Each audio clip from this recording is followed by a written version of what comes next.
Oma Gyanat Mirandasya Gyananjana Shalakaya Shakshuru Meritam Yenata Smeshti Gurave Namaha Gaurave Gaurachandraya Radhikaye Tadaraye Krishnaya Krishna Bhaktaya Tad Bhaktaya Namo Namaha. Nous lisons le Shefa Dharma. Nous sommes donc dans la présentation du Madhurya Rasa. Et la dernière fois, nous avons vu ce qui est lié donc au Vibhava. Le rasa donc, est produit par différentes bhavas. Et donc, le premier s'appelle Vibhava.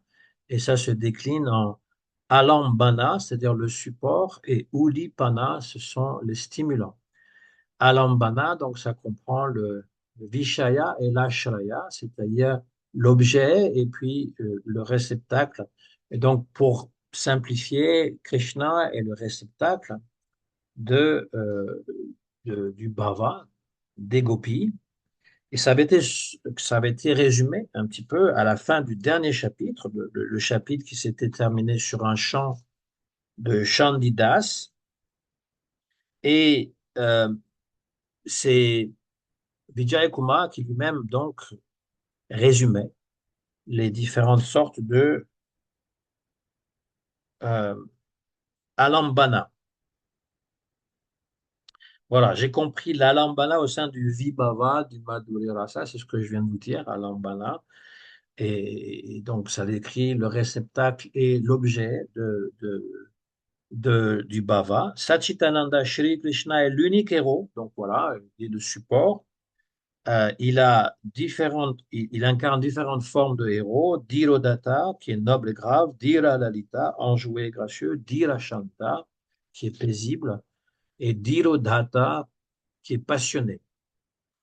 Et donc, il accomplit des jeux comme l'époux, le pati, c'est-à-dire lorsqu'il est à Dwaraka, parce que c'est Madhurya à Dwaraka, et Upapati, l'amant, entouré de ses compagnons Saka, les Priyanarma Saka, et jouant de la flûte. Et voilà donc les alambana. Et puis, par ailleurs, eh bien, celles qui sont les réceptacles, celles qui reçoivent finalement le bhava, ce sont les gopis. Hein. Dans Madhurya, c'est les gopis, les sakis ordinaires, les nitya sakis, les prana sakis, les priya sakis, les parama preshta sakis.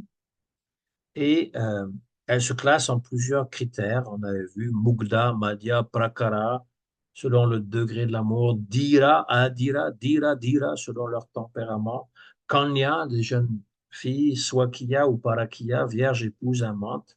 Donc il y a 15 sortes. Ensuite, il y a différents états. Bon, ça donnait 360 différentes sortes d'héroïnes. Donc je ne reviens pas là-dessus, c'était juste un bref résumé. Et nous passons donc au chapitre suivant, qui s'appelle les Udipan. Les Udipan et les Anubhava dans le Madhura Rasa. Les jours suivants, les thèmes liés à l'Alambana, c'est-à-dire ce qui a trait au Vibhava et qui porte sur ce que je viens de dire, revenaient sans cesse dans le cœur de Vijay Kumara.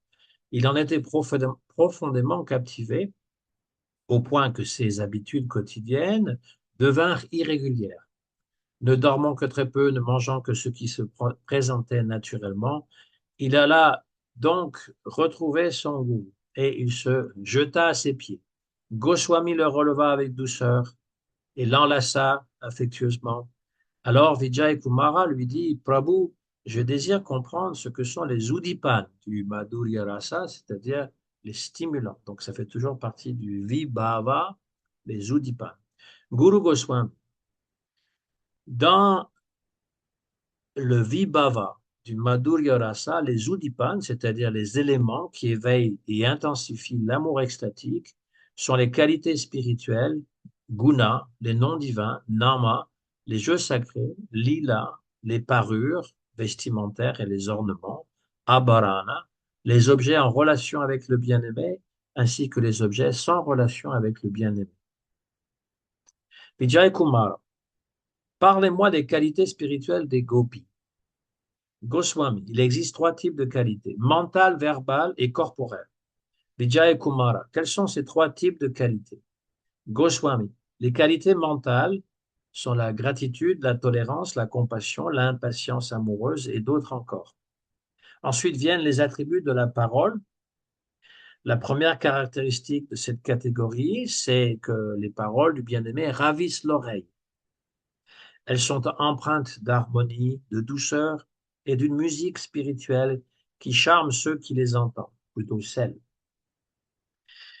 Et les qualités corporelles sont la jeunesse éternelle, la beauté corporelle, la douceur et la délicatesse. Ces attributs physiques ne sont pas matériels, ils sont d'essence spirituelle et manifestent la beauté absolue du couple divin, source de tout rasa, de toute extase amoureuse. Vijay Kumara, comment définit-on la jeunesse éternelle? Nava Yovana, des gopis, la jeunesse éternelle des gopis. Goswami, nous avons vu précédemment les âges de Krishna, Balya, Boganda, Keshora, donc différents âges, l'enfance. Ensuite, c'est qu'il devient un jeune garçon, et ensuite Keshora, un adolescent. Et je t'ai expliqué comment l'éveil à l'amour naissait à l'adolescence et que passé cet âge, Krishna demeure éternellement âgé de 16 ans. Nitya Keshora. Eh bien, il va vivre jusqu'à 125 ans sur la terre, ensuite il disparaîtra, mais il a toujours l'apparence d'un jeune garçon de 16 ans. Et lorsqu'il est à Vrindavan, eh bien, les premières manifestations amoureuses, en fait, se manifestent à partir de Kaliya, d'Amana. Lorsqu'il est sur les capuchons de Kaliya, eh bien, les gopis remarquent la bravoure de Krishna et Krishna remarque les regards qu'elle lui lance. Il a 7 ans. Ensuite, lorsqu'il soulève la colline Govardhan, il a aussi 7 ans. Il va remarquer donc la beauté des gopis. D'ailleurs, dans le Nectar de la dévotion, Srila Prabhupada nous parle à un moment donné, et donc il soulève la colline avec son petit doigt de la main gauche, qui est relié au cœur, n'est-ce pas? Et là, il voit Radharani et les gopis, et il commence à trembler, et la montagne commence à trembler aussi. Voilà. Et en fait, les Gopas, ils vont essayer parce qu'ils pensent qu'ils aident Krishna à soulever la colline. C'est pas possible qu'un petit garçon puisse soulever une si grande colline. Donc, ils ont comme des bâtons. Et lorsque la main commence à trembler, la main de Krishna, et ben, tous les bâtons se cassent, tac, tac, tac, tac, les uns après les autres. Et Krishna, évidemment, il récupère, euh, retrouve l'équilibre. Cet âge est à la fois jeune et parfait, symbolise la plénitude du charme, de la douceur, de l'amour divin. Ainsi, dans les lilas de Vrindavan, Krishna ne vieillit jamais. On ne voit jamais Krishna avec les cheveux blancs, même avec une barbe. Il n'est jamais présenté avec une barbe. Euh, il reste à jamais Nanda Kishora, l'adolescent éternel. Il en va de même pour les gopis. Elles sont éternellement jeunes et cette jeunesse contient 4 divisions. Vayasandi, Navya, Vyakta et Purna. Oui, je voulais dire aussi que lorsqu'il Krishna danse la danse rasa, il a 9 ans. Alors, on pourrait penser que c'est un peu précoce, mais justement, dans le nectar de la dévotion de Bhaktirasamrita Sindhu, il est marqué que les personnes extraordinaires, eh bien, c'est comme s'ils avaient une fois et demi leur âge. Donc, quand il a 9 ans, c'est comme s'il en avait 14 ou 15. Et donc, il est en avance sur son âge. Parce que quand Krishna quitte Vrindavan, il a 11 ans, mais on estime que mentalement ou que d'après les prouesses, il aurait plutôt comme 16 ans. Voilà. Qu'est-ce que le Vaya Sandhi? Les 4 sortes de divisions de la jeunesse éternelle des gopis. Donc, Vijay Kumar demande cette question. Goswami, Vaya Sandhi est un terme sanskrit qui désigne la période de transition entre l'enfance, Balya, et la jeunesse, Keshora, lorsque les premiers signes de maturité physique et émotionnelle apparaissent. C'est le moment où les sentiments amoureux, Madhurya Bhava, commencent à poindre, mais demeurent encore innocents, mêlés de pudeur et de curiosité. Donc ça peut se manifester plus tôt aussi chez les jeunes filles et particulièrement chez les gopis, parce que le même principe s'applique à elles, elles sont plus développées que leur âge. Vijay Kumara, qu'est-ce que le Naya Vayasa? Goswami. Le mot Vayasa désigne l'âge d'une personne. Quant au terme Navya, il dérive de Nava, ce qui signifie nouveau, jeune, frais. Il indique quelque chose de nouvellement manifesté, non encore pleinement développé, empreint de fraîcheur et de vitalité. C'est l'âge où la poitrine d'une jeune fille commence à s'épanouir, où ses yeux deviennent légèrement agités, où son sourire se fait doux et où les premiers sentiments de l'amour se manifestent en elle. Cet âge marque le commencement de la jeunesse, Keshora. Dans son Ujwala Nilamani, Rupa Goswami donne l'exemple d'une gopi qui s'adresse ainsi à sa belle-mère.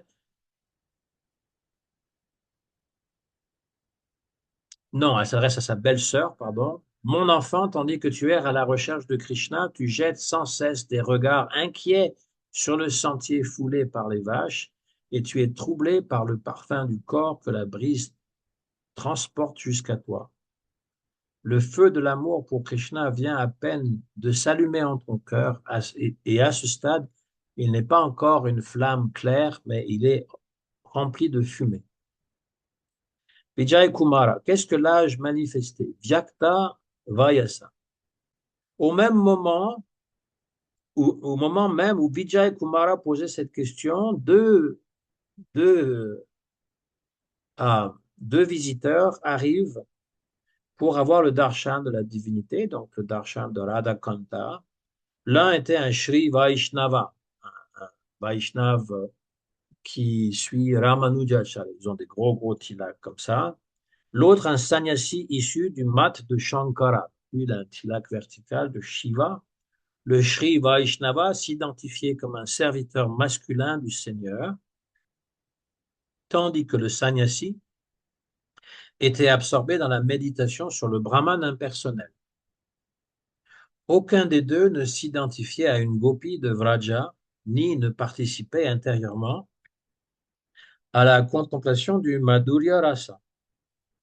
Comme il est interdit de discuter des sujets de rasa en présence de personnes s'identifiant comme des hommes, Purusha Abhimana, et rasa évidemment à ce trait de Madhurya, Guru Goswami et Vijay Kumara se turent et abordèrent avec eux des sujets ordinaires. Après quelque temps, les deux visiteurs se retirèrent pour se rendre à Siddha Bakul, l'endroit de Haridas Thakur.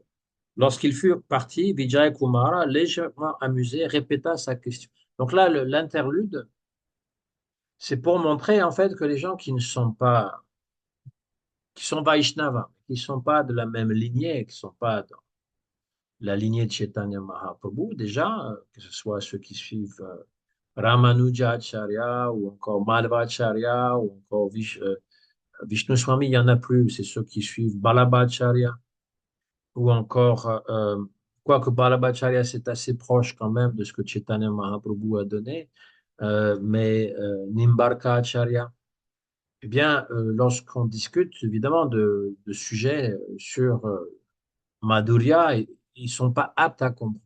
Et surtout, le sannyasi impersonnaliste, lui, il considère que Shantarasa, c'est le but ultime, même si c'est même pas rasa, c'est juste shanti. Euh, et donc, même aussi auprès de dévots qui suivent Chaitanya Mahaprabhu, si euh, des dévots qui sont trop nouveaux, qui sont néophytes, qui ne connaissent pas grand-chose, qui sont très attachés au service d'Asya dans le rôle de Hanuman envers Ramachandra, ou encore qui préfèrent les autres rasas, qui n'aiment pas entendre parler de Madhurya, il ne faut pas leur parler de ça, évidemment. Euh, Et donc, quand on présente ça sur Zoom, évidemment, bah, le choix est aux personnes d'écouter ou de ne pas écouter, c'est libre à eux. On n'impose rien. Là, on parle de ce que Bhaktivinoda Thakur écrit dans son Jevadharma. Vijay Kumara, qu'est-ce que le Vyakta Vayasa? Il répète la question. Goswami, le mot Vyakta veut dire manifester, clairement révélé. Il exprime ce qui est pleinement apparent ou perceptible par opposition à Avyakta, le non manifesté. Dans le troisième stade du Keshora, de la jeunesse, appelé Vyakta Vaya, la beauté féminine, puisqu'on parle des gopis, la beauté féminine se manifeste pleinement. La poitrine devient bien formée, trois plis gracieux apparaissent à la taille et tous les membres du corps rayonnent d'éclat. Vijay Kumara Prabhu, quand on tombe par Purna Vaya, Goswami. Euh, le mot Purna veut dire plein, complet, accompli, parfait. Dans le quatrième stade du Keshora, nommé Purnavaya, la beauté atteint sa plénitude, les hanches s'élargissent, la taille s'affine, le corps devient lumineux, euh, et les cuisses prennent la forme élancée des troncs de bananiers. Parmi les jeunes filles de Vraja, certains, bien que n'étant qu'à un stade antérieur, paraissent déjà comme si elles avaient atteint ce quatrième degré en raison de la perfection de leur beauté. Donc, nous avons des divisions chez la jeune fille, la Keshori, Vaya, le seuil de la transition entre l'enfance et la jeunesse, l'amour naissant. Je fais un résumé de ce que je viens de lire. Ensuite, Sandhi, c'est la jeunesse. Vaya Sandhi. Navya, euh,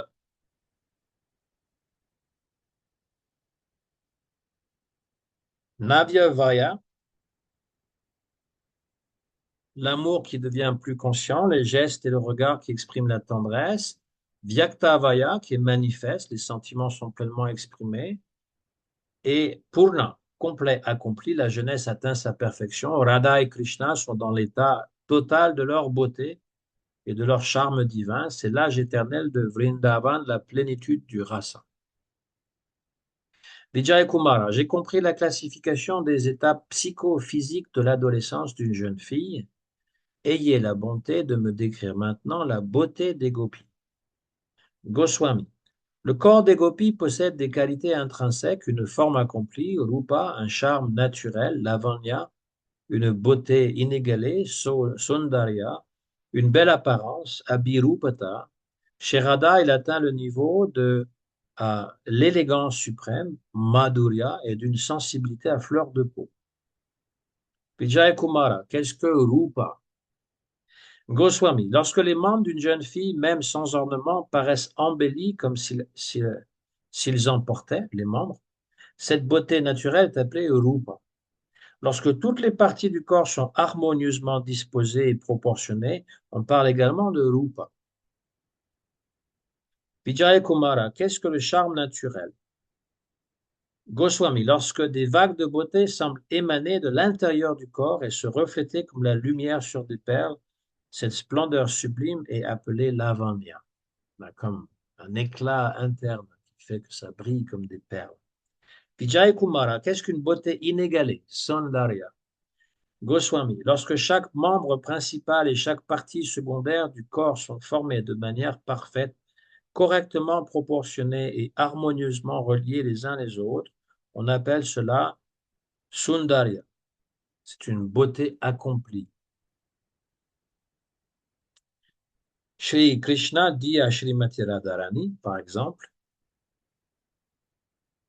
Ô Radha, aux yeux de biche, l'éclat de tes membres fait pâlir la splendeur d'un miroir serti de joyaux.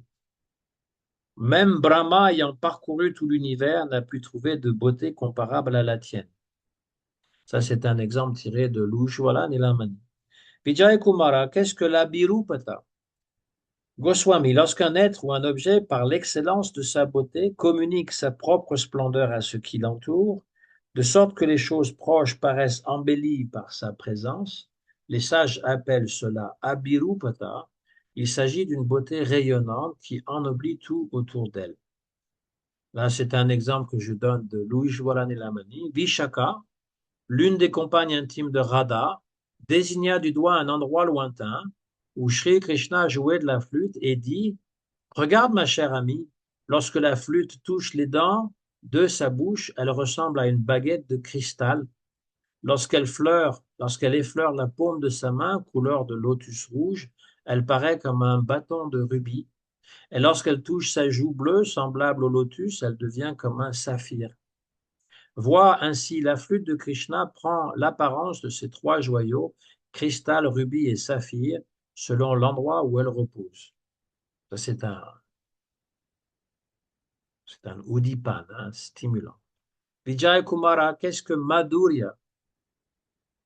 C'est-à-dire cette douceur extrême. On ne parle pas de l'amour Madhurya, mais on parle de la douceur extrême. Goswami, quand la beauté atteint un degré si élevé qu'elle ne peut plus être décrite, on l'appelle Madhurya, la douceur suprême, l'ineffable charme qui dépasse toute expression. Un exemple de l'Ujjvala Nilamani. Vishaka dit à Srimati Radharani, vois au Radha la poitrine de Sri Krishna, l'ennemi du démon Bakasura. Elle surpasse en splendeur les nuages noirs chargés de pluie. Ses gestes gracieux ravissent le cœur et dissipent toute froideur. Et la fraîcheur toujours nouvelle de sa douceur, Nava Madhurya, fait vaciller le cœur des jeunes filles. Vijay Kumara, et qu'est-ce que Mardava? Goswami, lorsque la peau est si délicate qu'elle ne peut supporter même le contact le plus léger, cette qualité est appelée Mardava, la tendresse ou souplesse extrême. Il en existe 3 degrés supérieurs, moyens et inférieurs. Dans le nectar de la dévotion, il est dit que la peau de Krishna aussi est très sensible et il suffit qu'il y ait une feuille qui tombe sur un de ses membres et ça va faire une marque. Pas pour toujours, évidemment, mais ça va marquer. De même, Srimati Radharani qui s'est allongée sur un lit de fleurs, les fleurs n'ont pas été écrasées, mais elles ont laissé une empreinte sur son corps parce que son corps est tellement délicat, sa peau est tellement délicate. Donc, c'est ce qu'on appelle euh, le Mardava.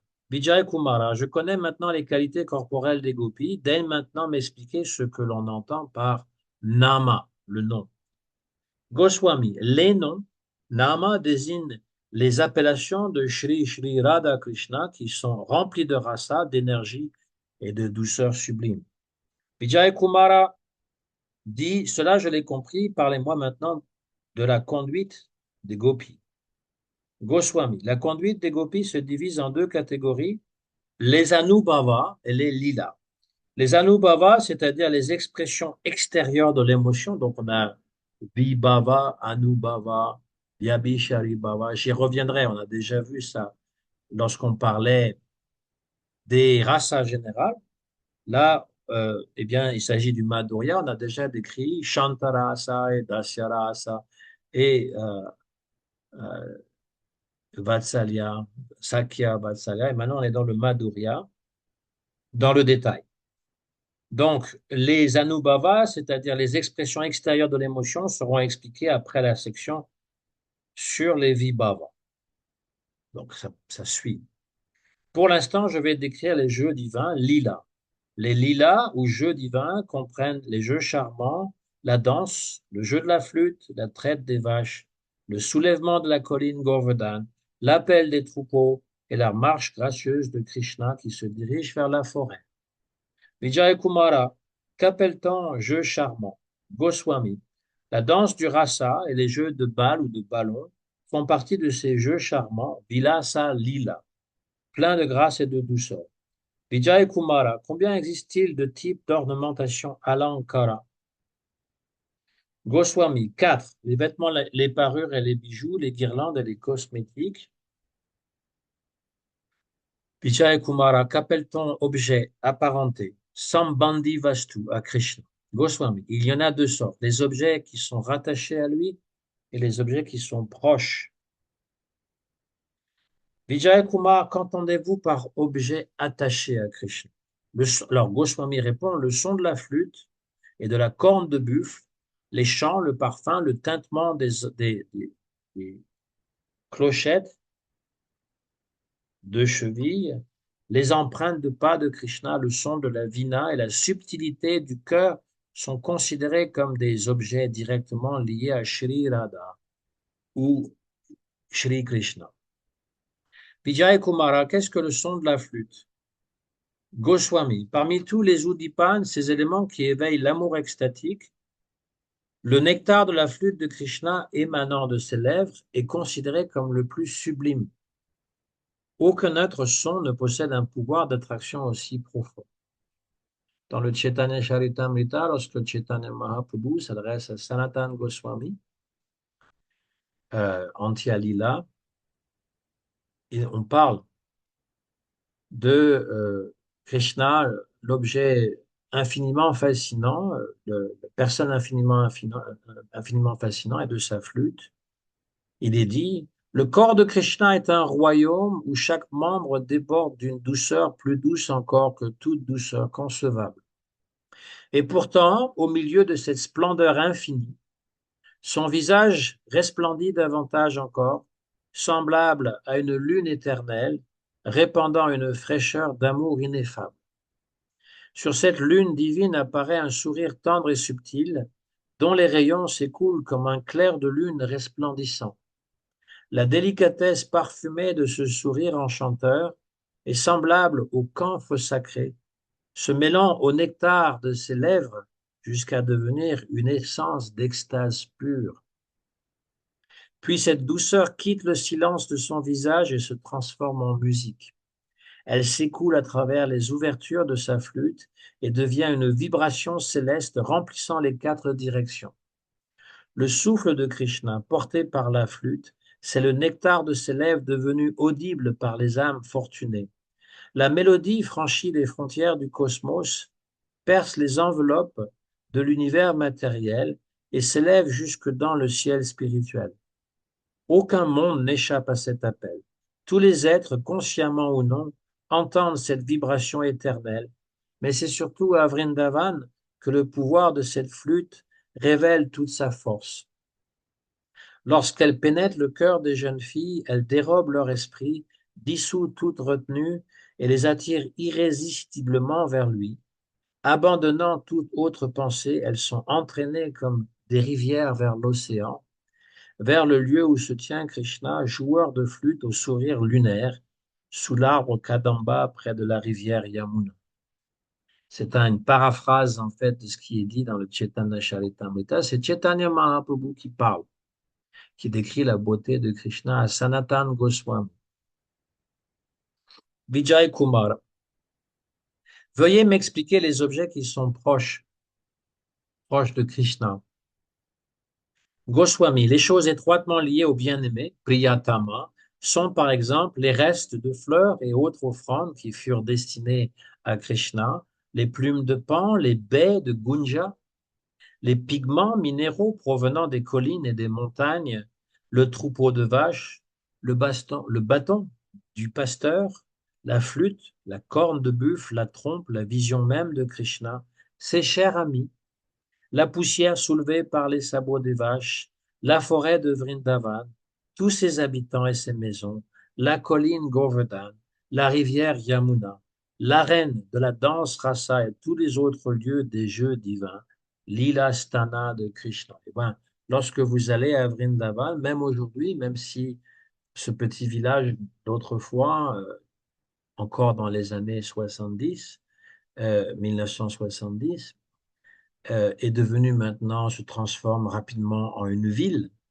cosmopolitaine avec toutes sortes de bâtiments et qu'il y a de plus en plus de monde, de plus en plus de bruit, de plus en plus de voitures. Eh bien, malgré tout, il y a tous les lieux où Krishna a donc eu ses divertissements. Donc, on a Bamshi Bata, là où il a appelé avec la flûte. On a Seva Kunja, là où il a dansé avec les gopis. Et puis, toutes sortes de différents endroits qu'on visite lorsqu'on fait le parikram de Vrindavan lors du mois de Kartik. Enfin, c'est idéal de faire le parikram de tout Vrindavan pendant un mois entier durant Kartik. Donc, nous, on était invités tous les ans à le faire, hein. Je suis allé une vingtaine de fois. Et sinon, bon, on peut y aller n'importe quand et faire aussi parikrama. Mais il vaut mieux faire un parikrama en compagnie d'autres dévots et de personnes qui peuvent nous expliquer, donner Harikata, que de le faire tout seul et de faire un peu du tourisme et de laisser vagabonder son esprit ça et là. Dans l'Ujvala Nilamani, Rupa Goswami décrit les Udipan Vibhava, c'est-à-dire les objets ou phénomènes qui éveillent intensément le souvenir de Krishna chez les jeunes gopis. Donc c'est ce que j'ai dit, toutes ces choses, hein, la colline Govardhan, la Yamuna, etc. Même les éléments les plus simples, des plumes de pan, des baies sauvages, le retour des vaches, du pâturage ou le son d'une flûte deviennent des déclencheurs d'extase et de souffrance amoureuse dans la séparation. Viraha. Mukara informe Purnamasi, c'est des exemples de Ujjwala Nilamani. Donc vous savez que le Ujjwala Nilamani fait suite au Bhakti Rasamrita Sindhu, mais il porte exclusivement sur le Madhurya Rasa. Mukara, donc qui est une nounou, informe Purnamasi, qui est la mère de Madhu Mangal, mais qui est aussi une yogini. Les plumes de pan et les baies Gunja provoquent chez Radha de violentes extases. Les plumes lui rappellent l'ornement de la tête de Krishna, tandis que les baies rouges et noires évoquent ses diverses décorations forestières. Alors, à leur vue, Radha se met à trembler et à pleurer continuellement. À la voir ensuite danser sans retenue, on la croirait possédée par un esprit mauvais. Padma envoie un message à Krishna, à Mathura, lorsqu'il a quitté Vrindavan. Quand survient le coucher du soleil et que Chandravari voit les vaches meugler, elle est submergée de tristesse, absorbée par le doux souvenir de ta personne, ô prince de la dynastie des Yadou. Dans de telles circonstances, comment peut-elle continuer à vivre? Le crépuscule rappelle à Chandravali le temps où Krishna revenait chaque soir de la forêt de Vrindavan avec les troupeaux de vaches, alors que jadis, lorsqu'elle entendait les vaches meugler près de l'étable, son cœur s'emplissait de joie. Désormais, ce même son est une blessure. Le message adressé ici à Krishna est poignant. Les gopis lui disent, tu es né comme roi des gardiens des vaches, mais maintenant, tu es devenu roi des Yadus. Comment pourrais-tu encore te souvenir de nous, simples femmes de Vraja?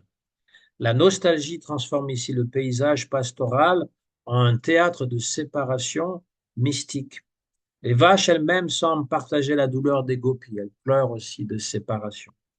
Lalita envoie un message à Krishna par l'intermédiaire d'un signe. C'est le fameux, euh, euh, c'est le fameux, c'est pas Sandesh, c'est le, ah, Amsadduta. Lalita envoie un message à travers le signe et comme message pour Krishna. Comme elle contient le nectar de tes lèvres, je place ta flûte sur la poitrine de Radha afin que celle-ci puisse agir comme un remède contre le poison de la séparation. C'est beau comme poésie, hein. Le nectar des lèvres qui va agir comme un remède contre le poison de la séparation. Mais l'effet est exactement l'inverse. Au lieu de calmer la douleur, la flûte multiplie par 100 le poison du viraha, de la séparation, au roi des Yadus. Si le maître se désintéresse de son esclave, comment peut-il se défendre? Même la flûte semble devenue complice de la cruauté de Krishna. Vijay Kumara, donc c'est des Udipan, hein, tout ça. On est dans cette démarche de comprendre ce que sont les Udipan, tout ce qui nous rappelle de Krishna. Même nous, qui n'avons pas l'amour des gopis, mais qui aspirons pour avoir cet amour éventuellement, eh bien, si on entend quelqu'un jouer de la flûte, on dit, tiens, c'est Krishna qui joue de la flûte. Si on voit une plume de pan, on pense que c'est Krishna, ou si on voit un pan, on pense, voilà, il est en train de danser pour Krishna. Si on voit une vache, ou si on voit encore un paysage qui nous rappelle la Yamuna ou Govardhan. Vijay Kumara, qu'entendez-vous par les objets qui sont à Vrindavan? Goswami. Les êtres vivants qui ont trouvé refuge dans la forêt de Vrindavan et qui agissent comme stimulants de l'amour divin, c'est un Udipan, sont les oiseaux, les bourdons, les cerfs, les bosquets, les lianes, la plante de Tulasi et les fleurs exotiques telles que le Kanikara, le Kadamba et bien d'autres encore. Vijay Kumara, et quels sont les objets neutres? Goswami, parmi les objets dits neutres, Tatastha Vastu, qui servent d'Udipan, les plus remarquables sont la lumière de la lune, les nuages, les éclairs, les saisons du printemps et de l'automne, la pleine lune, la brise et le chant des oiseaux. Le mont Govardhan est l'un des plus puissants Udipan de Vraja. Dans le Lalita Madhava, une gopi s'adresse à Govardhan avec une tendresse désespérée. Ô Govardhan, toi qui élèves tes sommets jusqu'au ciel, regarde dans toutes les directions et dis-moi où joue aujourd'hui le joyau des gardiens des vaches. Ça, c'est un exemple de l'Ujjwala Nilamani. Govardhan est un témoin vivant des lilas de Krishna. Sa hauteur symbolise sa capacité à contempler Vraja en entier. Pour les gopis, il devient presque un confident capable de retrouver Krishna. Donc Govardhan, évidemment. N'importe quelle colline, n'importe quelle montagne va nous rappeler Govardhan. Ça s'appelle un Udipana. Rappelez-vous de ce mot, Udipana. Chaque fois, tout ce qui est relié à Krishna, directement ou indirectement, ça nous rappelle Krishna. On voit des vaches, Govinda. La Yamuna est également un Udipan important. Dans un passage repris du Padyavali, les gopis envoient un message à Krishna, à Mathura. Ô Govardhan, toi qui élèves tes sommets jusqu'au ciel. Non, c'est pas ça. Le poisson, je reprends, la Yamuna, on enlève, parce que j'ai sauté le paragraphe. Et je suis revenu en arrière. Le poison de Kalia brûle de nouveau dans les eaux de la Yamuna, disent les gopis. Autrefois, le serpent Kalia avait empoisonné une partie de la rivière, mais maintenant que tu es parti, eh bien, toute la Yamuna semble affectée. L'absence de Krishna a transformé toute la rivière en feu de séparation. Le lieu de la Rasa Lila, près de Bamshi Bata, si vous allez à Vrindavan, vous avez Bamshi Bata, possède lui aussi une puissance émotionnelle quand les gopis aperçoivent au loin cet arbre sacré sous lequel Krishna jouait de la flûte et les conviait à la danse du rasa. Leur cœur se serre. Uddhava rapporte à Krishna que le lieu même de la rasa lila semble arracher les souffles vitaux des gopis. Lorsque Uddhava est envoyé à Vrindavan par Krishna, bien il voit comment les gopis souffrent de la séparation d'avec Krishna. Le souvenir des nuits divines de Vrindavan transforme Bamshibata. Si vous n'êtes pas allé à Bamshibata, il faut y aller. Il faut y aller. Vous allez à Vrindavan, c'est pas pour aller faire uniquement des achats dans le Lohi Bazar pour acheter des vêtements et puis du tilak et boire du lassi. C'est aussi pour aller visiter les endroits saints. Et donc, Bamshibata, Sevakunja, Euh, il y a tellement d'autres endroits, tous les temples aussi, Radha Damodar, qui est à Sevakunj en fait. Srila Prabhupada, il a vécu 6 ans de sa vie en plein cœur du Sevakunj, euh, là où Krishna donc fait sa danse rasa. Et puis tous les autres temples, hein, Radha Raman qui est pas loin, Radha euh, Madan Mohan, le temple de Sanatana Goswami, Radha Govinda, le temple de... Tout ça, c'est à Vrindavan même. Le village, autrefois le village, maintenant ça devient une ville. Voilà. Rupa Goswami explique ensuite que même des objets ordinaires deviennent des Udipan, la lune, pleine lune, surtout les nuages, les éclairs, les saisons, le vent, les oiseaux. Tout ce qui rappelle la beauté ou les jeux de Krishna devient un stimulant du prema, un Udipana. La lumière de la lune agit comme un révélateur de l'absence divine dans un passage du Rasa Sudhakara. Il est dit, Lalita est cachée dans un bosquet si dense que même la lumière lunaire ne peut y pénétrer. Pourtant, lorsqu'un simple rayon traverse les feuilles, comme s'il était tombé du bec de l'oiseau Chakora, c'est un oiseau qui a toujours le bec en haut, qui veut boire de l'eau qui ne tombe que euh, du ciel, mais lors lorsqu'il y a une constellation qui s'appelle Nakshatra, hein, et donc c'est comme de l'eau qui tombe de la lune. Elle ne veut pas boire euh, aucune autre eau, pas de la simple pluie, pas de l'eau que l'on trouve dans la rivière, et il est prêt à mourir de soif, mais il ne veut boire que cette eau. Et même s'il y a un orage, que l'éclair tombe sur lui et le foudroie, eh bien, il veut de cette eau. Donc, euh, on nous dit qu'un rayon de lune traverse les feuilles comme s'il était tombé du bec de l'oiseau Chakora. Et Lalita s'évanouit aussitôt. Les nuages de mousson, ah oui, évidemment, vous voyez les nuages noirs. Qu'est-ce que ça vous rappelle? Le corps de Krishna, n'est-ce pas?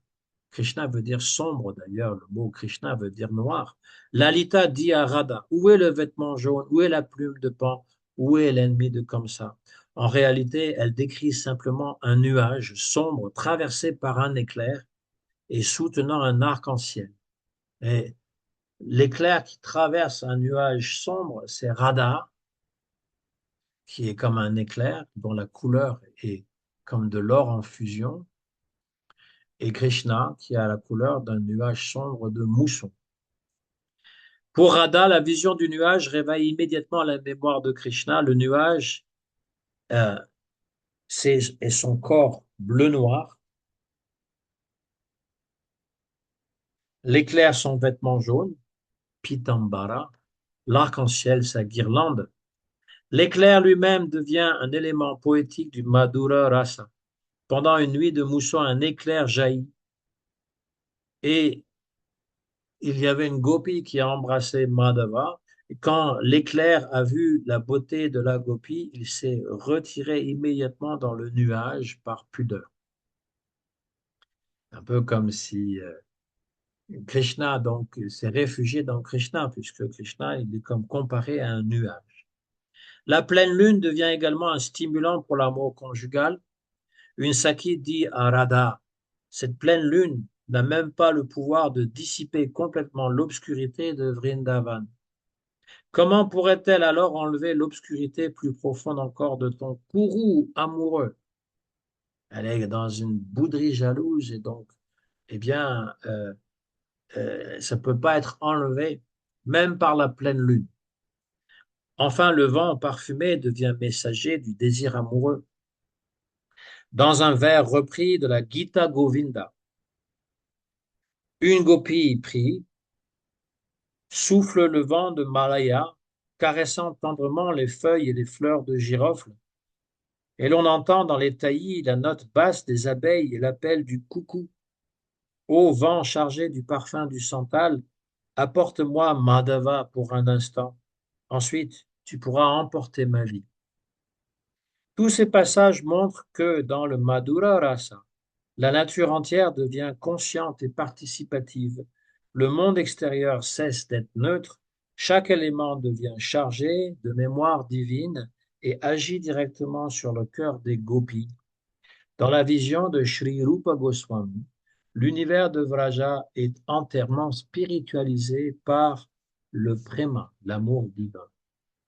En complément de tout ceci, puisque nous avons parlé de la flûte, je vous lis donc quelques versets de la Venu Gita, c'est-à-dire le 21e chapitre du 10e chant, où les gopis décrivent la flûte de Krishna. D'abord, l'appel de la flûte est décrit dans plusieurs chapitres du Srimad Bhagavatam, dans le 10e chant. Selon le Chaitanya Charitamrita, Krishna est identique à l'hymne védique appelé Kama Gayatri, qui contient 24 syllabes. Ces syllabes sont comparées à des lunes. Ainsi, les trois mondes sont-ils remplis du désir d'amour.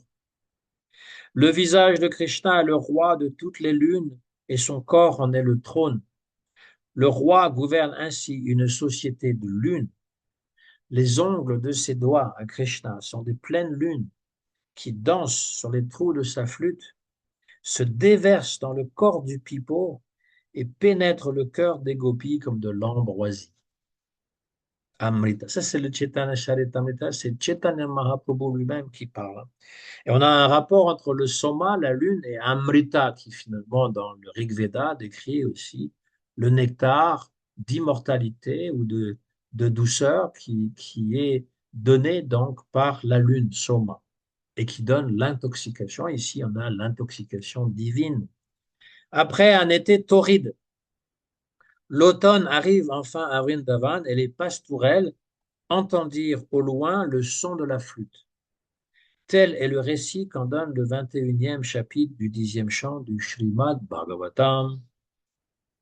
Tandis que dans la forêt en fleurs, les agiles essaims d'abeilles et les volées d'oiseaux couvraient les étangs, les cours d'eau et les hauteurs, le chef des Madhus, s'enfonçant dans les profondeurs du bois, y faisait paître les vaches avec les bergers et Balaram, tout en jouant de la flûte.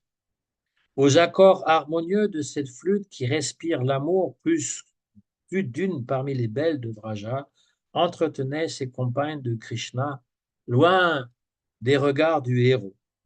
Elles commençaient leur récit et au souvenir des exploits du beau Dieu, elles n'avaient pas la force de continuer au roi, tant la violence de l'amour agissait à leur cœur. Alors, la traduction ici d'Émile Burnouf, le sanskritiste, au XVIIIe siècle, hein, qui a traduit, euh, enfin, ça a été publié au XIXe siècle, mais fin XVIIIe siècle, et elle est très belle. C'est vraiment poétiquement très belle, c'est pour ça que je vous la lis. Euh, Cependant, donc je continue la lecture, donc on a les essaims d'abeilles et puis les belles de Vraja qui regardent Krishna, qui joue de la flûte. Cependant, sous les dehors pompeux d'un acteur, une plume de paon sur la tête et aux oreilles une fleur de Karnikara, vêtue d'une robe jaune comme l'or et parée de la guirlande Vajayanti, il entrait dans la forêt de Vrindavan qui tressaillait d'allégresse sous ses pas, et il remplissait les trous de sa flûte de l'ambroisie de ses lèvres, pendant que des multitudes de bergers célébraient sa gloire. En entendant les sons de cette flûte qui ravissent l'âme de tous les êtres, ô roi, toutes les femmes du Vraja s'entretenaient de lui en l'embrassant au fond de leur cœur. Elles ne sont pas avec lui, elles le voient, elles n'ont pas encore un rapport avec lui. C'est ce qu'on appelle Purva Raga, avant la rencontre. Et on décrit Krishna sous l'une des plus belles façons de tout le Bhagavatam, c'est la description des gopis. Il agit comme s'il était donc un acteur avec une plume de paon sur la tête. Alors il a cette fleur Karnikara, c'est une fleur particulière dans le sanskrit, eh bien, c'est marqué, c'est marqué en fait au singulier. Non, oui, oreille est au pluriel et la fleur au singulier. Non, là, non. C'est l'oreille qui est au singulier, la fleur. Donc, il porte une fleur de carnicara, donc ça dépend de quel côté il la met. Il la met soit à droite, soit à gauche pour indiquer aux gopis, voilà la direction que je prends. Et donc, éventuellement, pour qu'elles puissent le rejoindre. Mais là, elles ne sont pas encore avec lui, mais elles le voient, elles comprennent les allusions. Et la terre de Vrindavan tressaille d'allégresse sous ses pas, lui remplit d'ambroisie la flûte, qui va enivrer, en fait, euh, le cœur de toutes les gopis. Et là, elles se mettent à parler. Une bergère dit, pour qui a vraiment des yeux le fruit de l'existence le plus grand que nous connaissons, ô amis? C'est alors que les deux fils du roi de Vraja conduisent çà et là les troupeaux avec leurs camarades de jouir du contact de leurs lèvres comme la flûte qui s'y promène ou de s'abreuver des tendres regards qu'ils lancent à la dérobée. Il n'y a rien de plus extraordinaire que de pouvoir euh, goûter les lèvres de Krishna comme la flûte le fait. Voilà. Et de pouvoir prendre les regards qu'il lance à la dérobée. Sous leurs beaux costumes, où se croisent les guirlandes de fleurs de manguier, de plumes de paon, de bouquets et de bleu lotus, ces deux frères brillent d'un vif éclat au milieu de la foule des troupeaux et de leurs gardiens, comme parfois sur la scène deux beaux acteurs qui font entendre des chants. Bergère, quel acte méritoire a donc accompli ce roseau pour jouir ainsi à sa guise de l'ambroisie des lèvres de Damodar, du bien propre des bergères, et n'en laisser que le parfum. Elles sont en train de dire que le roseau, qui constitue la flûte, va pouvoir goûter l'ambroisie des lèvres de Krishna.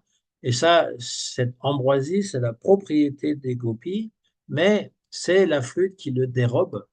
Et donc, elle se demande quel genre d'austérité as fait donc euh, ce roseau pour obtenir un euh, tel bien-être que d'être la flûte de Krishna. Les rivières qui lui servirent de mer en frissonnent de joie. Les roseaux qui poussent dans la rivière, bien la rivière, c'est considéré la mer, elles en frissonnent de joie. Et les arbres, comme des frères aînés qui sont près de la rivière, versent des larmes d'extase, hein. sous la forme de sève, parce que l'arbre, il a de la sève, eh bien, elles imaginent des gopis que l'arbre est en train de pleurer de joie parce que, eh bien, les frères, le frère, la flûte, donc, a la possibilité de goûter à l'ambroisie ou le nectar des lèvres de Krishna. Srila Prabhupada commente, parce que lui, il écrit aussi un résumé de cette Venu Gita dans son livre de Krishna. Donc, dans le livre de Krishna, il dit, ceux qui sans cesse, à l'intérieur de leur être, comme à l'extérieur dans la nature, voient en méditation Krishna jouer de la flûte et entrer dans la forêt de Vrindavan, ont atteint la perfection du samadhi. Le samadhi, c'est la complète absorption de tous les sens en un objet unique. Les gopis montrent de plus que l'absorption dans les jeux sublimes de Krishna constitue la perfection de toute forme de méditation ou de samadhi. Ça, c'est Prabhupada qui commente. Une autre bergère dit, cher ami, notre Vrindavan vaut à la terre une gloire sans égale, car le fils de Devaki, c'est-à-dire Krishna, en y imprimant le lotus de ses pieds, lui communique sa splendeur. Les pans dansent, ivres de joie au son de la flûte de Govinda. Ils sont, en fait, les pans, lorsqu'ils entendent la musique, euh, par exemple un tambour qui pense être un grondement de l'orage, se mettent donc à ouvrir leur queue et les pans qui sont mâles, hein, ils ont une queue magnifique et donc ils commencent à montrer cela. Et là, au son de la flûte, c'est ce qu'ils font. Et lorsque les animaux, les arbres et les plantes au sommet de la colline Govardhan ou dans la vallée voient la danse des pans, ils se figent et tendent l'oreille au son enchanteur de la flûte. Que cette bénédiction n'est accordée, alors nous sommes certaines que cette bénédiction n'est accordée à personne sur aucune autre planète dans l'univers. Une autre bergère dit, mes chers, voyez donc les gazelles. Bien qu'elles ne sont que de simples bêtes, elles ont approché le fils de Nanda, Nanda Maharaj. Non seulement sont-elles fascinées par les vêtements que portent Krishna et Balaram, mais aussitôt qu'elles entendent la mélodie de la flûte, toutes escortées de leur mâle, lui offrent, d'un regard plein d'affection, leur hommage respectueux.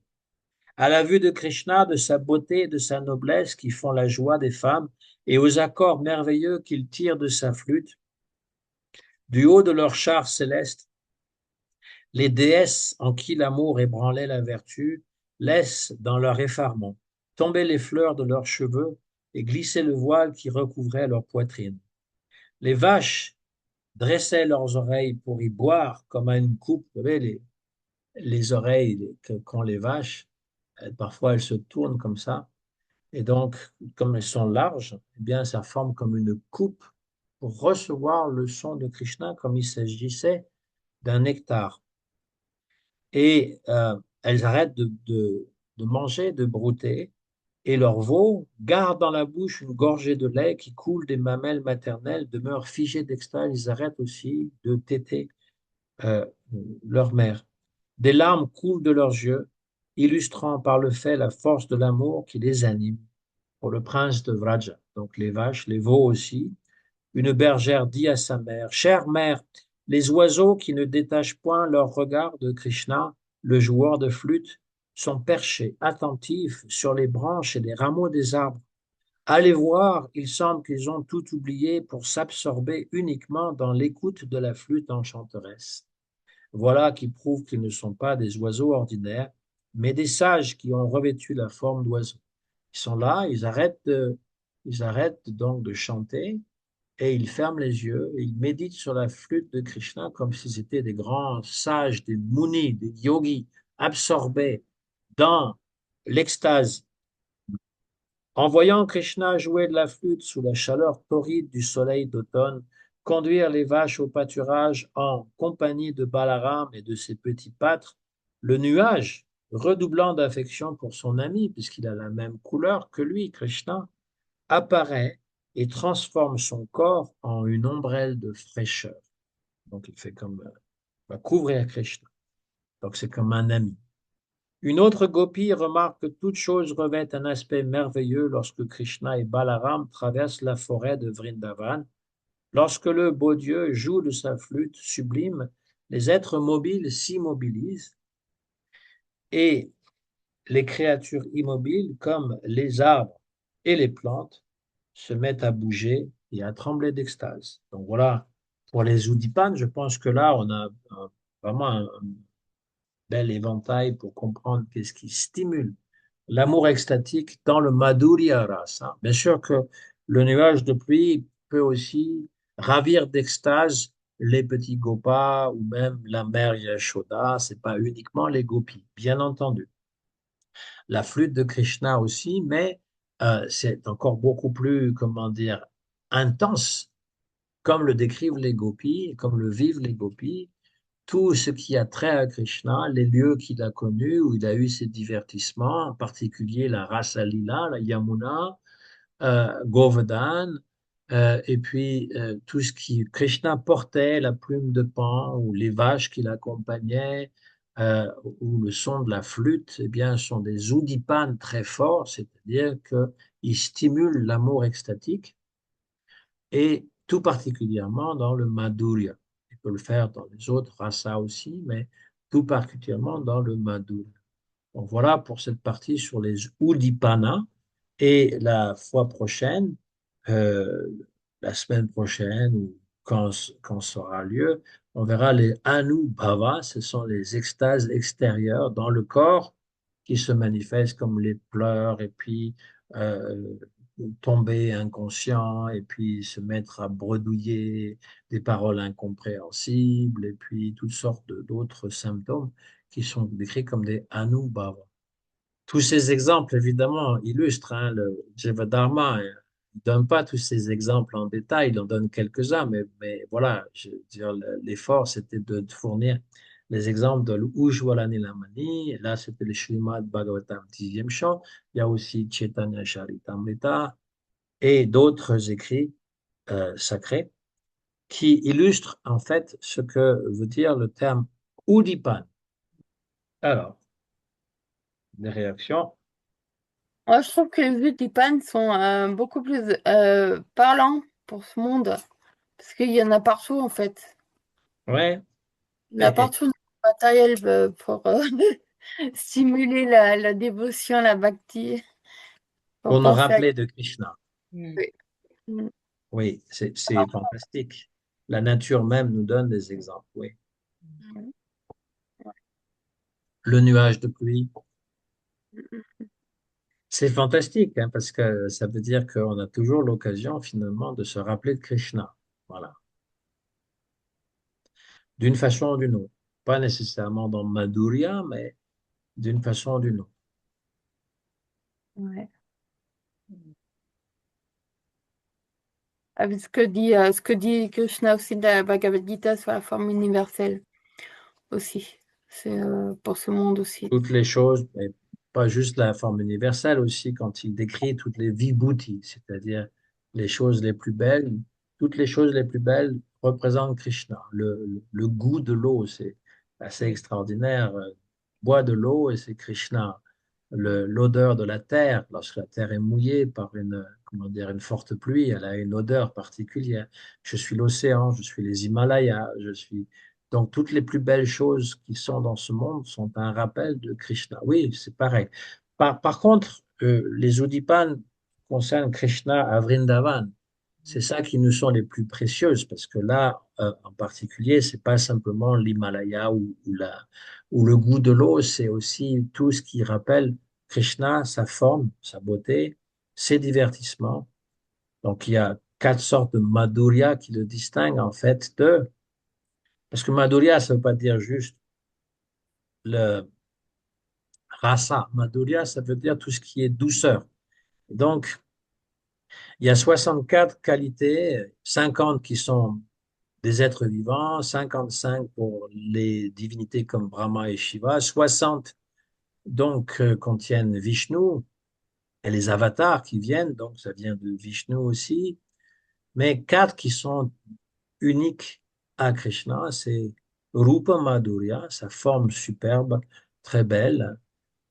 Ensuite, Venu Madhurya, la flûte de Krishna. Ensuite, euh, Prema Lila Madhurya, c'est-à-dire les divertissements à Vrindavan tout particulièrement. Et Prema Madhurya, l'amour qu'il donne et qu'il expérimente. Ce sont les 4 sortes de qualités vraiment très spécifiques à Krishna. Voilà. Donc, on peut se rappeler de Vishnu Krishna, Vasudeva Krishna, présent dans tous les éléments de la nature, comme aussi la forme universelle, mais plus spécifique quand c'est Krishna dans le Madhurya, pas juste Madhurya Rasa, mais dans la douceur même de Krishna. Ce sont ces 4 choses. Sa forme superbe, sa flûte, l'amour qu'il donne, qu'il reçoit, et puis les divertissements, les lilas. Je pensais que parmi ces quatre, il y avait les gopis. C'est pour ça j'avais. Ouais. Hmm, Ben, en fait, c'est ce elles apprécient les 4, évidemment.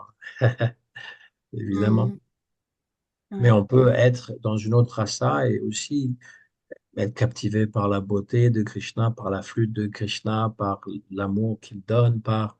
Voilà. Mais les gopis, c'est ce qui représente le sommet, on va dire, de l'amour divin, ce Hmm. qui inclut tous les autres. Dans la relation conjugale, eh bien, ça inclut toutes les autres rasas. C'est-à-dire qu'il y a du service, c'est-à-dire qu'il y a de l'amitié, c'est-à-dire que parfois il y a aussi protection ou sentiment parental. Toutes ces choses-là sont incluses dans la relation conjugale, à plus forte raison à Vrindavan, évidemment. Hmm. Les gopis sont dans le service, sont toujours au service de Krishna. Et certaines gopis, certains gopas sont les amis intimes de Krishna. Merci. Ouais, Mm. J'ai raté le début, pardon, excusez-moi. t'as raté le début, ben, c'était ce qui était le meilleur.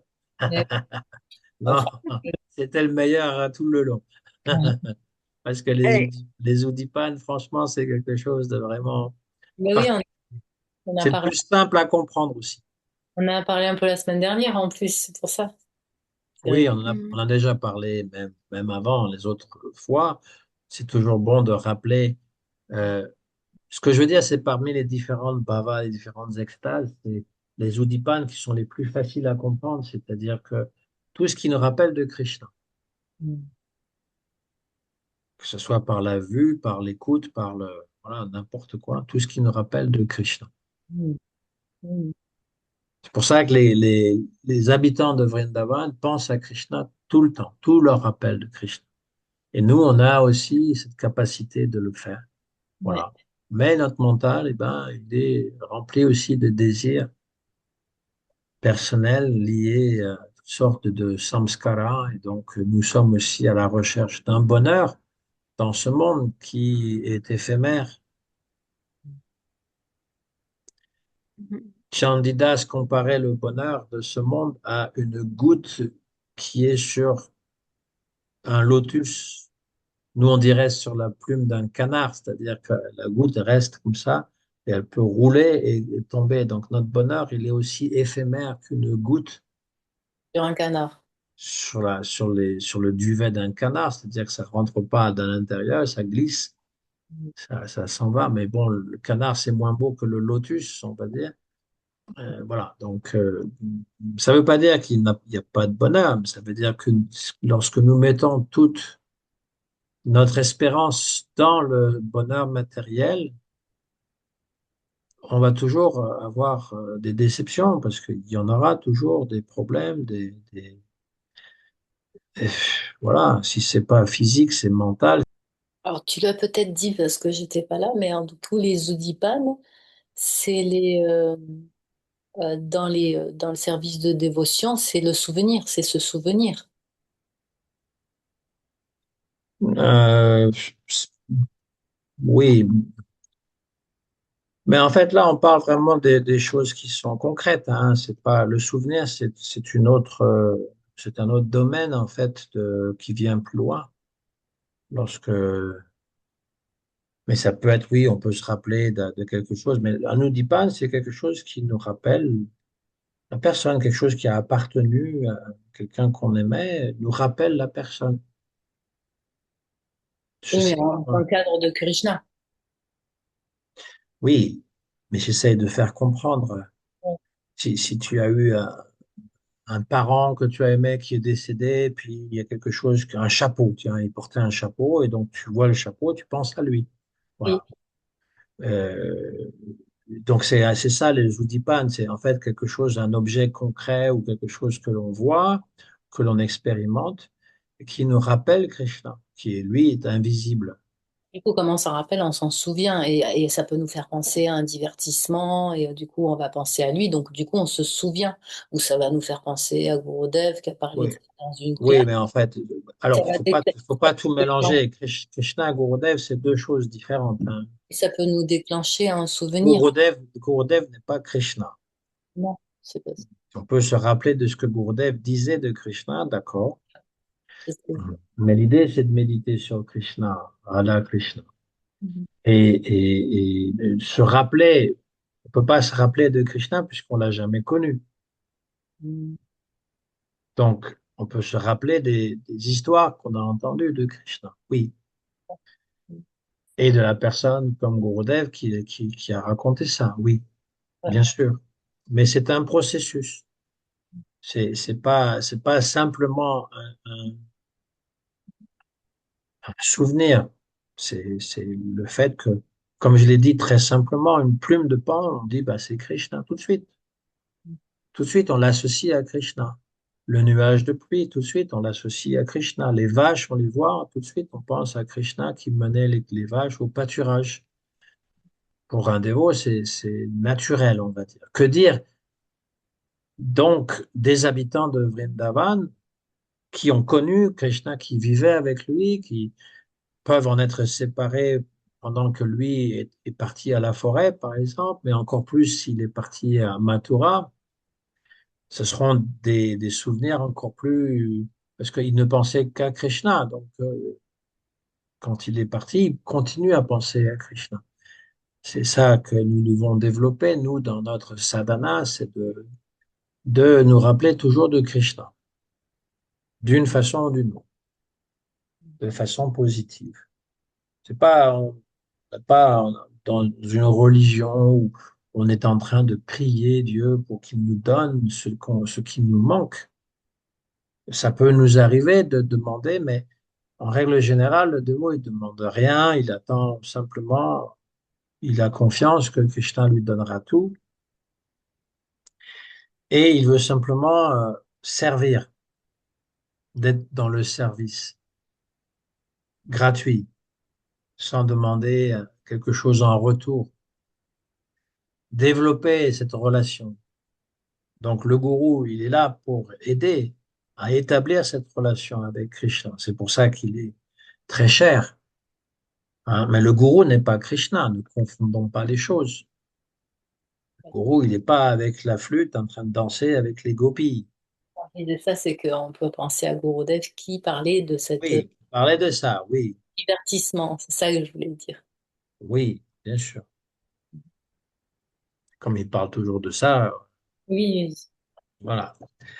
Très bien. Mais on a vu en détail tous les différentes bhavas, vibhava, anubhava. Donc dans vibhava, il y a alambana, c'est-à-dire le support qui est Krishna lui-même.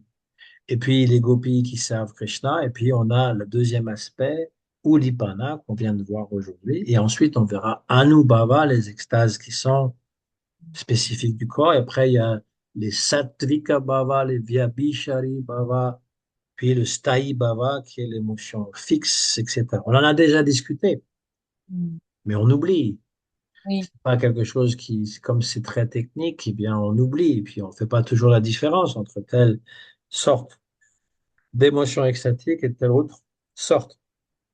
Donc, c'est un rappel, et là, on va dans le détail à propos de Madhurya, parce que lorsqu'on a vu les différentes rasas, on a vu plus ou moins en détail ce qui concernait les autres rasas, mais Madhurya, c'était resté très court.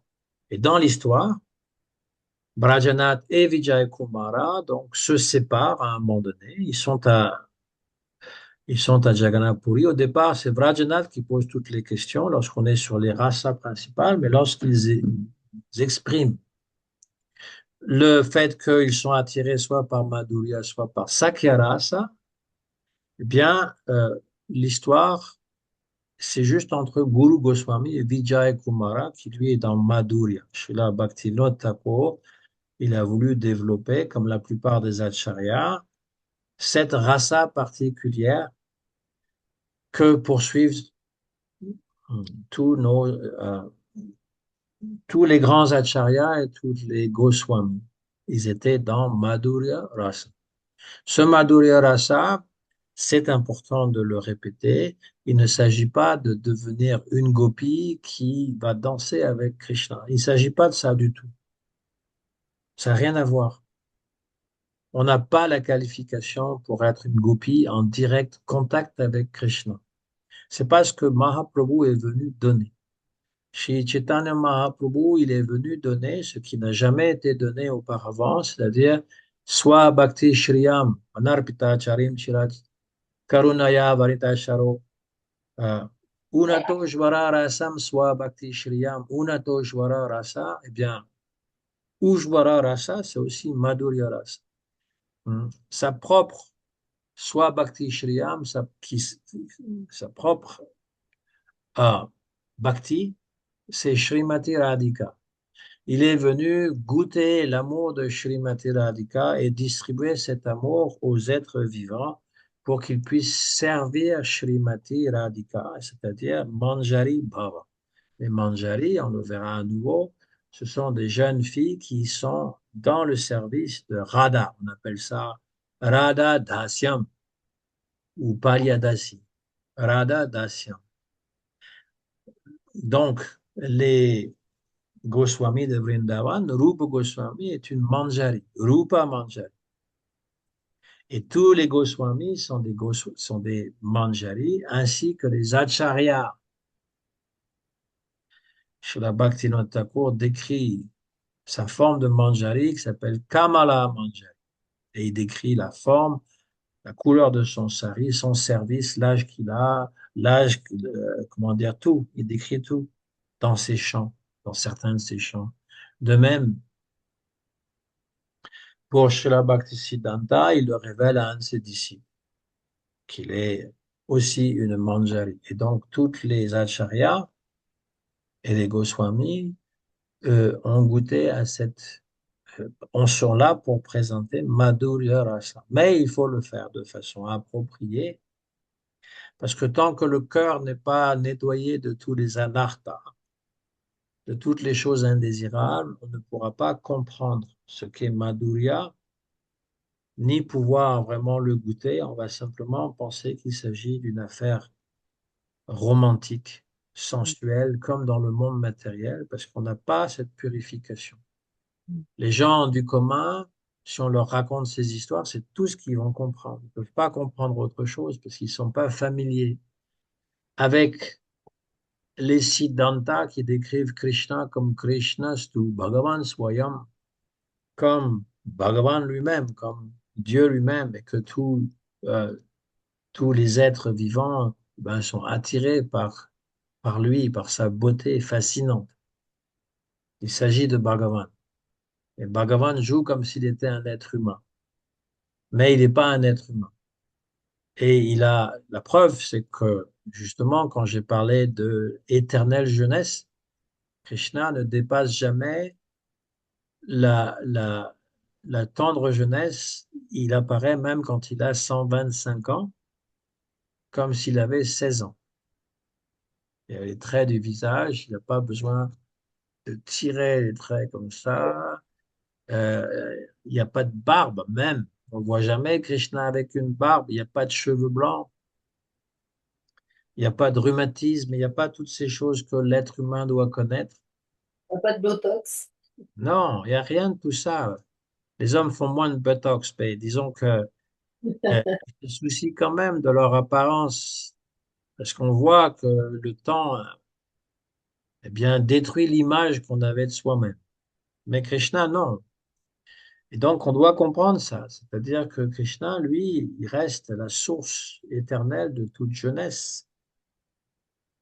Et ces lilas sont aussi éternelles. Et c'est ce que nous recherchons partout. Nous recherchons l'éternité, le Satchitananda, connaissance parfaite.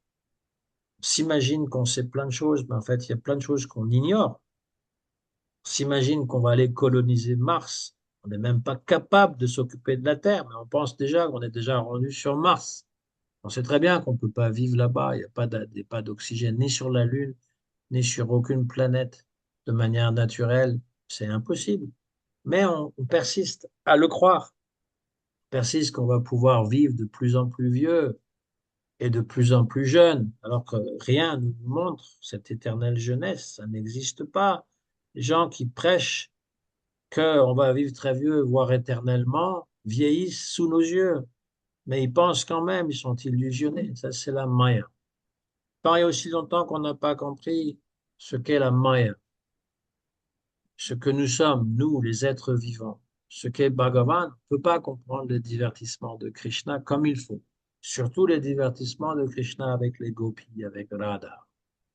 Donc il faut un maître expérimenté qui nous les explique et se tenir avec des dévots qui ont cette compréhension-là, qui ont comment dire, une conduite exemplaire, euh, qui suivent les traces de leur gourou, Guru Varga, en qui on peut avoir confiance, qui sont sympathiques, qui ont le même, comment dire, la même façon de penser, etc. C'est ça, sadhu sangha.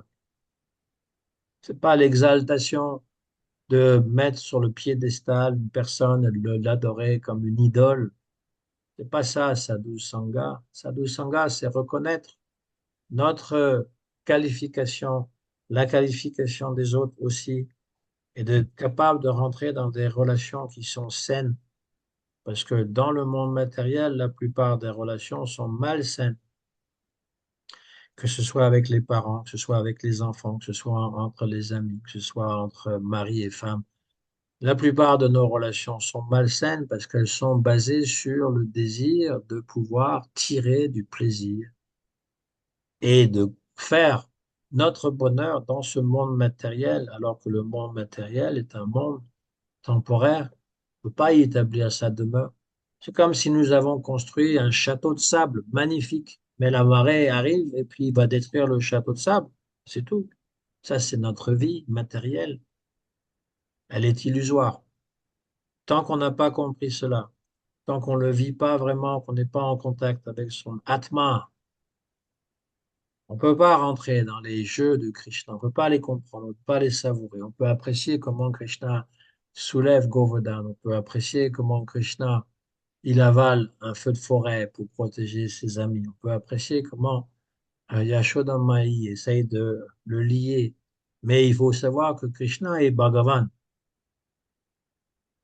c'est pas un être ordinaire. Et nous sommes dans Maya. Nous sommes pieds et mains liés par les gunas.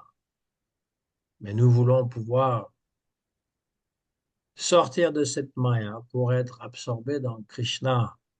Voilà. Il y en a qui ont au moins réussi à libérer les mains, si ce n'est pas les pieds.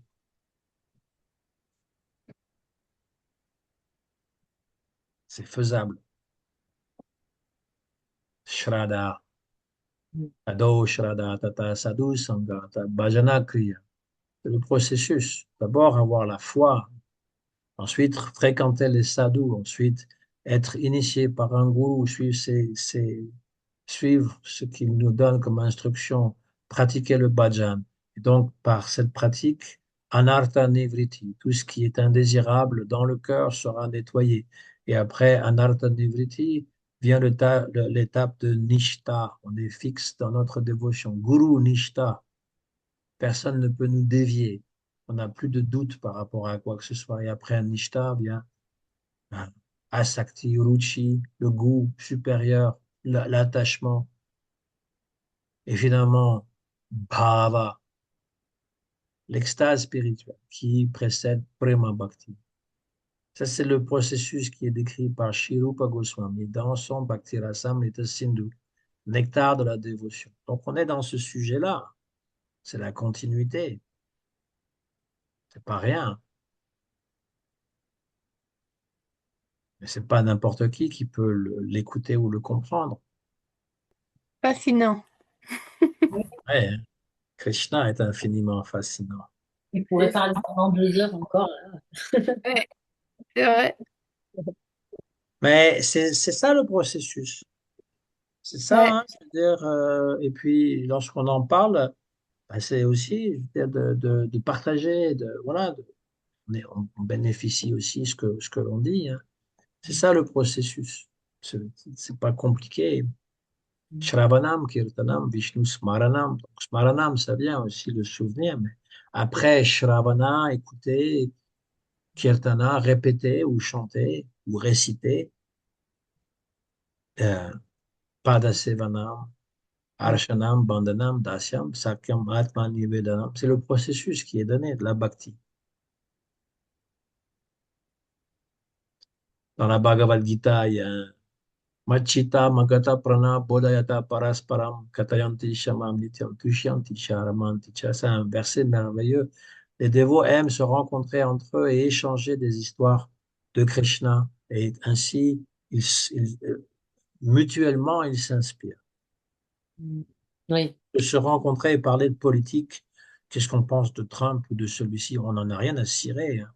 Honnêtement, quelle importance ça peut avoir, Trump ou n'importe quel politicien, dans quelques années, ils seront même plus là. On les aura oubliés. Donc, on se prend la tête pour des choses qui n'ont aucune importance. Les gens, ils sont fascinés par ça. Le Paris Saint-Germain, ah, il a gagné la Coupe du Monde. Bon, je l'ai entendu, mais je regarde, je n'ai pas Ah bon? regardé. Oui, il a regardé. Donc là, il y a des gens qui ont tout cassé à Paris, etc. Voilà. Qu'est-ce qu'on en a à cirer? Franchement, qu'est-ce qu'on en a à cirer? Il y a peut-être qu'on aime le foot, qu'on n'en aime pas, mais franchement, dans 2 ans, ça sera complètement oublié. Et puis les gens disent on a gagné, mais c'est pas vrai, vous n'avez pas gagné, vous avez regardé un match et c'est eux qui ont gagné. Toi, tu penses que tu as gagné, c'est pas vrai. Tu fais rien, tu regardes et après tu cries et puis tu casses tout. Qu'est-ce que c'est que ces histoires? S'absorber dans ces choses-là, c'est vraiment s'absorber dans la maya, l'illusion. On oublie tout. On gagne le foot. Et alors, qu'est-ce que ça donne à notre vie? Qu'est-ce que ça rajoute de plus? Ah ben, on va se saouler la gueule, on va s'amuser. Ah bon, c'est vraiment si amusant que ça, que se saouler.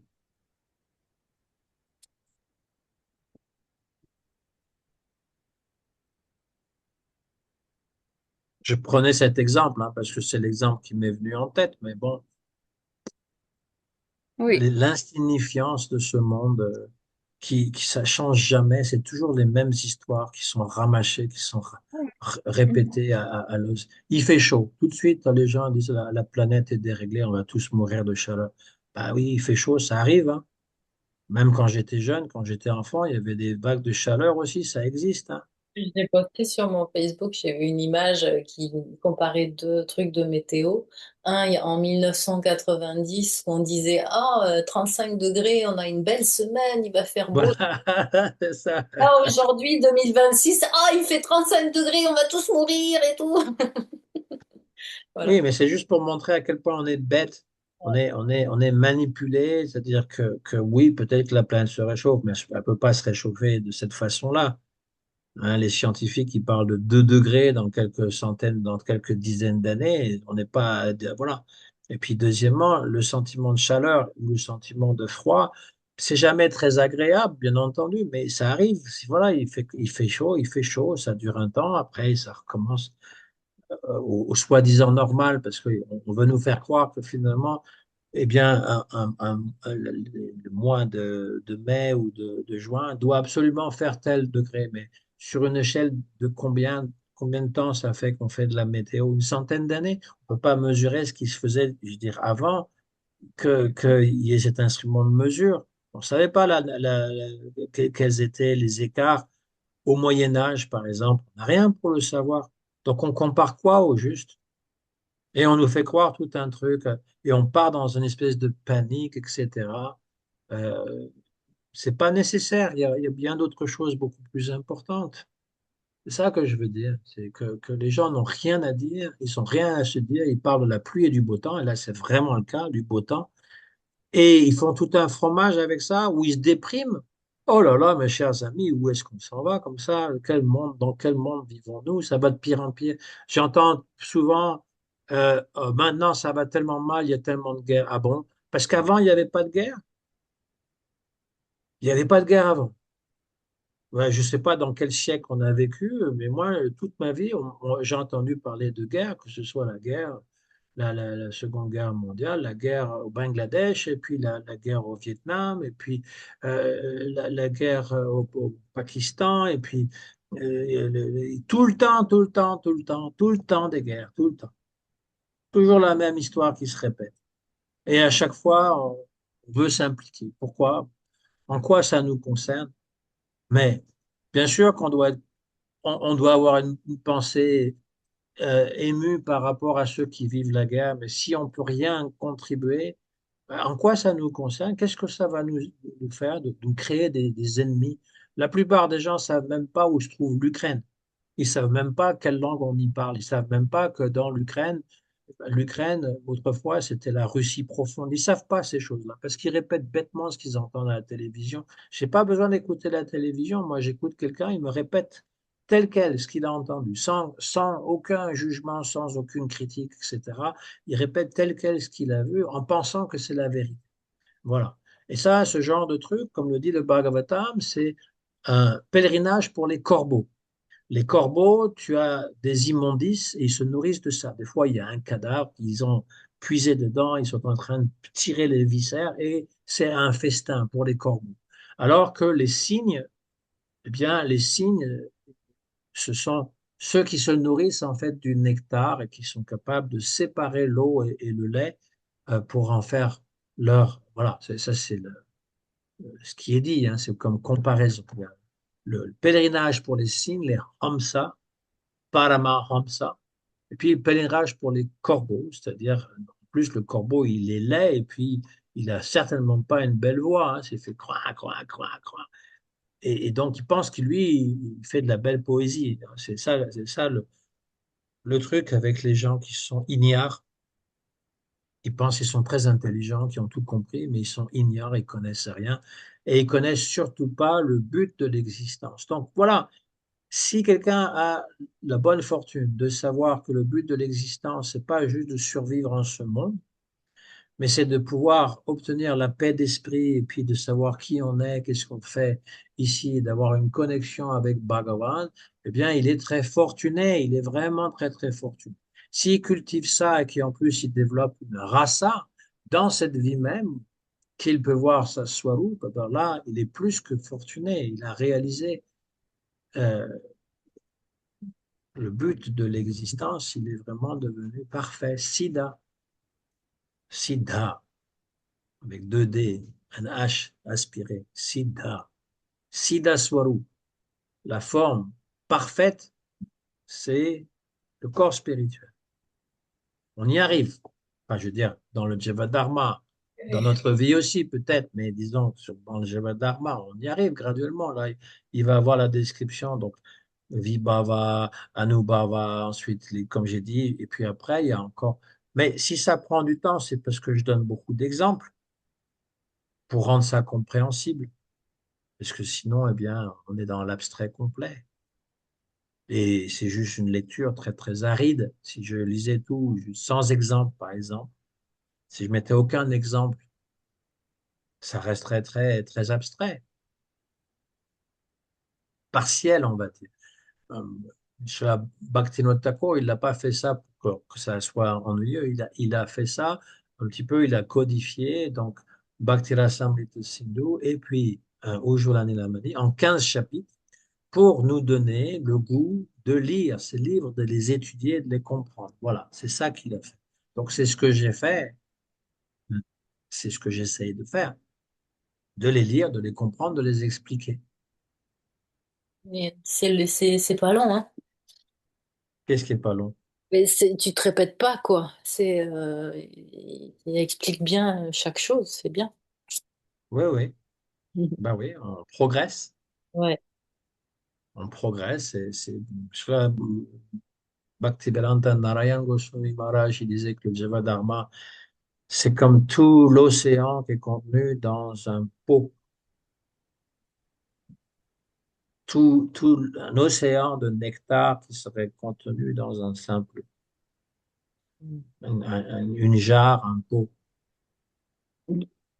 Toutes les Upanishads, la Bhagavad Gita, le Srimad Bhagavatam, les écrits des Goswamis contenus dans un livre.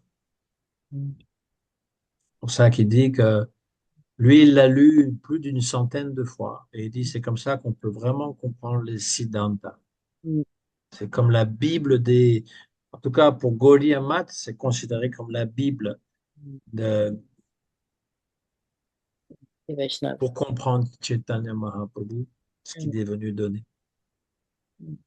Il a écrit plus de 100 livres chez la Bhaktivinoda Thakur. Le Jivadharma vient vers la fin de sa vie, donc il a eu le temps de tout expliquer Quoi. dans ses chants, dans ses livres. Et donc là, c'est un condensé.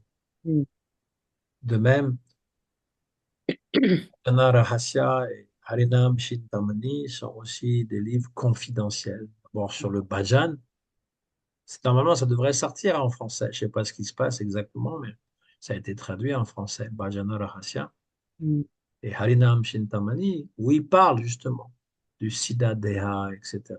à la fin. Je voulais te poser une question par rapport au livre de Bhaktivinoda Thakur. Il y a un livre dont parlait Gurudev chez toi il y a longtemps, presque 10 ans, que Bhaktivinoda Thakur aurait écrit où il parle de toutes les religions et que toutes les religions chanteraient le mantra à un moment donné, etc. Je sais pas si tu vois lequel c'est.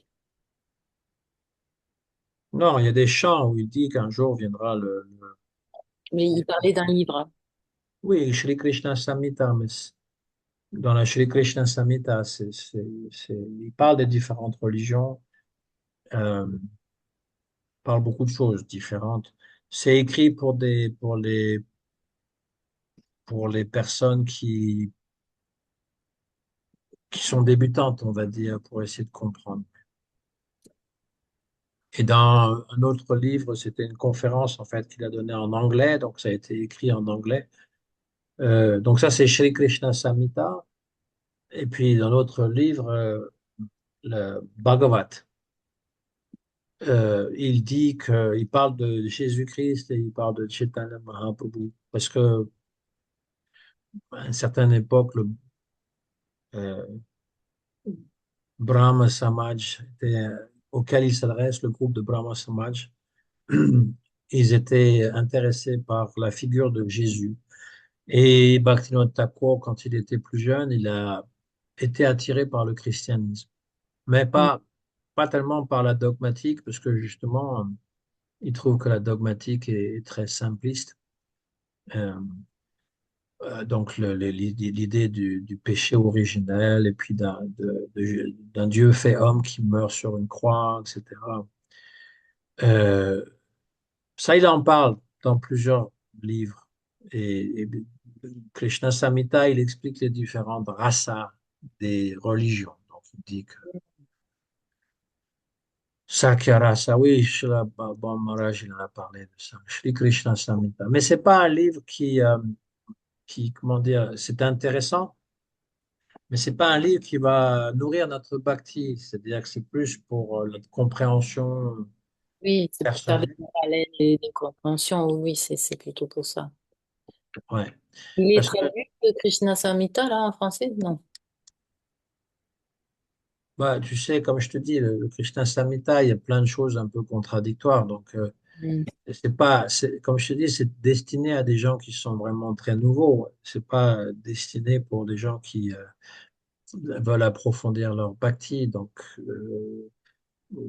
Shri Narayan Maharaj, il n'a jamais parlé de Krishna Samhita. C'est dans la Krishna Samhita aussi, les lilas de Krishna sont comparés à différentes, comment dire, situations dans la vie. On va dire que le feu de forêt que Krishna avale, c'est les divisions entre les Vaishnavas, et puis je sais trop pas quoi trop. Ben, après le Dhenukasura, celui qui interdit qu'on puisse prendre les fruits sucrés, c'est celui qui ne goûte aucun rasa et qui ne veut pas que les autres le goûtent aussi. Bon, ça c'est dans la Krishna Samhita. Mais par contre, Jivadharma, il nous donne quelque chose de plus profond sur la compréhension philosophique et sur l'objectif à atteindre.